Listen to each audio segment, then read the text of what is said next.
Scant, insufficient, inadequate, costly. These are the common terms in the dairy industries in the sub-Saharan Africa, and Kenya is no exception. Currently, in Kenya, we are drinking 110 liters of milk per year per person against a requirement of 220 liters per year per person. Simply put, we are producing 6 billion liters of milk per year against the recommended requirements of 12 billion liters of milk per year. If we look at our demand-supply gap, we are actually running at 50% of our requirement, which is a long way from meeting the milk and protein requirements for our nation. Nutritionally, especially for our young children, we require a lot of protein because they are growing. They will be stunted, and stunting a young person will also mean that their cognitive factors or intelligence is compromised throughout their life.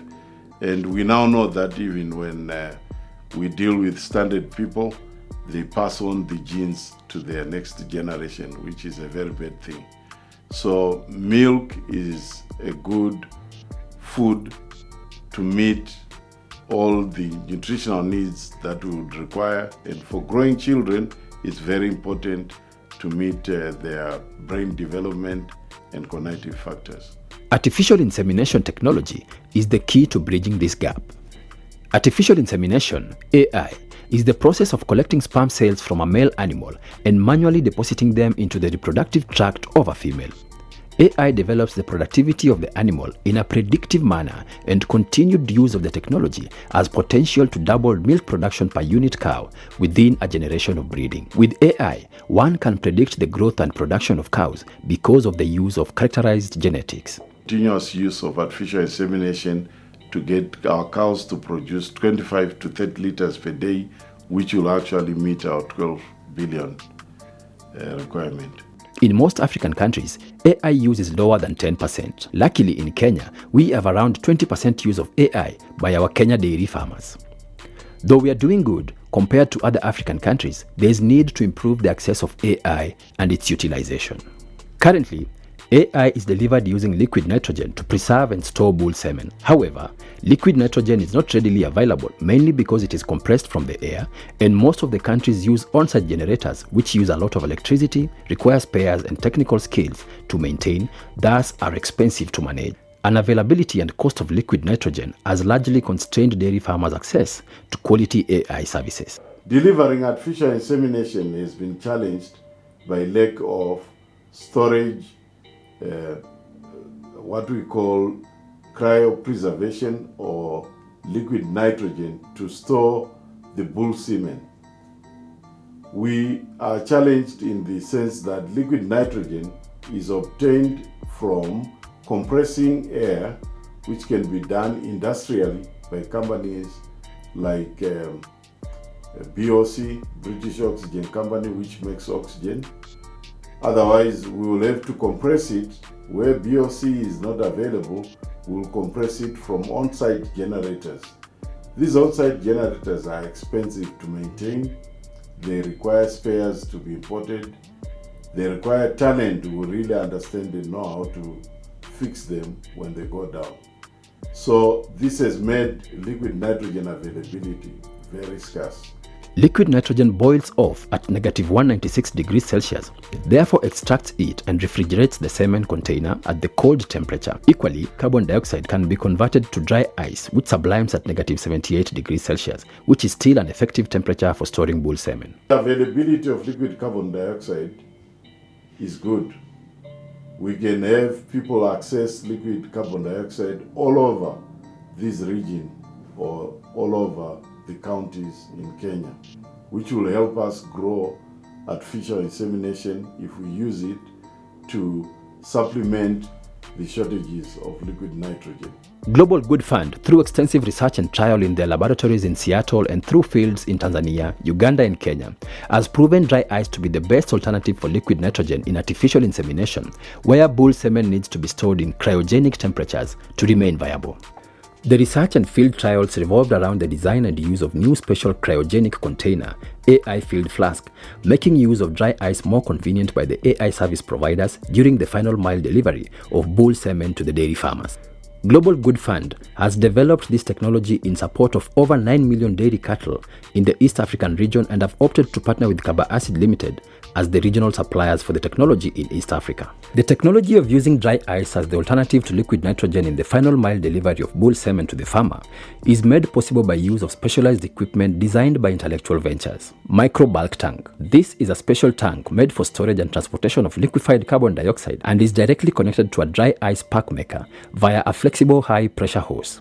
The pack maker produces cylindrical shaped dry iced pieces referred to as the dry ice pack, and the AI flask is a portable cryogenic container that holds the dry ice packs, goblet holder, and goblet. Dry ice pack maker. This is a machine specially designed for the production of dry ice packs. The dry ice packs produced are circular in shape with a hole at the center to accommodate the goblet holder.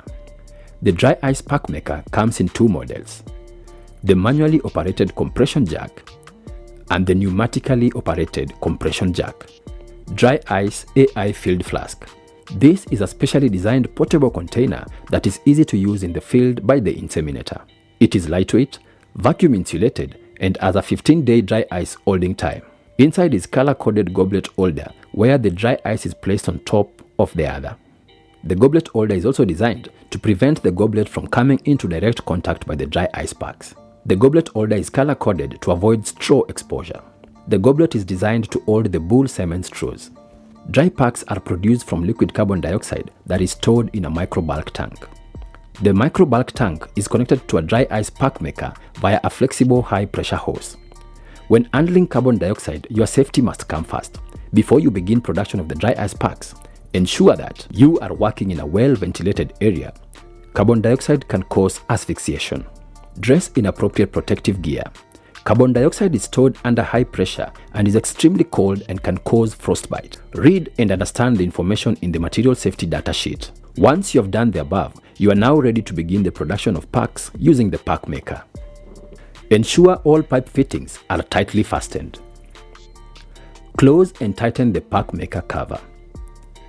Carefully and slowly open the liquid outlet valve on the micro bulk tank. Liquid carbon dioxide will begin to flow into the pack maker. Wait until you see carbon dioxide gas begin to be discharged from the pack maker. Observe until you begin to see excessive carbon dioxide being discharged. Close the liquid outlet valve on the micro bulk tank. Operate the compression jack either manually or by using the compressed air to pneumatically operate the compression jack. Once the jack is no longer moving upward, discharge the compression pressure by slowly and carefully opening the release on the jack. Carefully open the pack maker cover. Close the release valve on the jack. Operate the jack to push the dry ice pack out of the pack maker. Remove the flask cork cover and remove the goblet holder. Pick the dry ice pack from the pack maker. To avoid breaking the dry ice packs, slowly and carefully place in the goblet holder by sliding it in. Place the goblet holder back into the AI flask and replace the cork cover. The process is repeated until the goblet holder is full.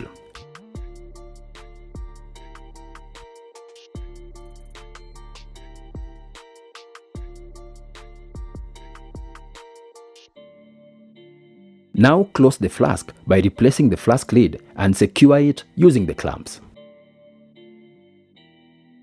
Currently, Kaba Acid Limited produce ice in three forms: in 16mm, 3mm pellets, and in packs. Tests are ongoing to determine the best dry ice form to use for longest flask holding times. Once AI flask is full with either the 3mm dry ice pellets or the dry ice packs,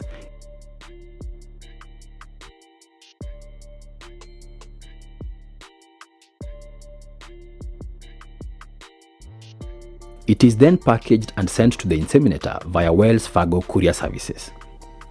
The flask will be transported overnight and received at the courier's field or branch office the next day. The inseminator then goes to his local area Wells Fargo Courier office to collect the dry ice pellets or solid dry ice. He submits his national identification card, collects the flask, opens and exchanges the dry ice pellets in his flask containing the semen. The inseminator must cover the goblet holder with the goblet holder cover to avoid the dry ice from combining with the semen. This prevents removal of the loaded goblet from one flask to another to prevent exposure of the semen tubes to higher temperature, which might affect the viability of the semen. Once this is done, the inseminator is set for his routine AI service delivery.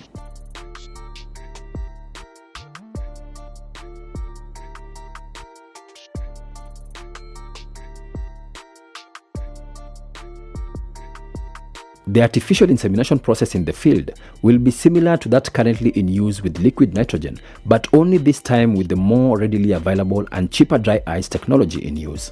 At the farm, the inseminator gets ready by thawing the semen and wearing AI gloves. Thawing is the process of getting the semen straw in warm water for 15 seconds to convert the frozen semen into liquid for the sperms to become motile. The semen is then loaded in a sterilized AI gun and is covered with a plastic sheath.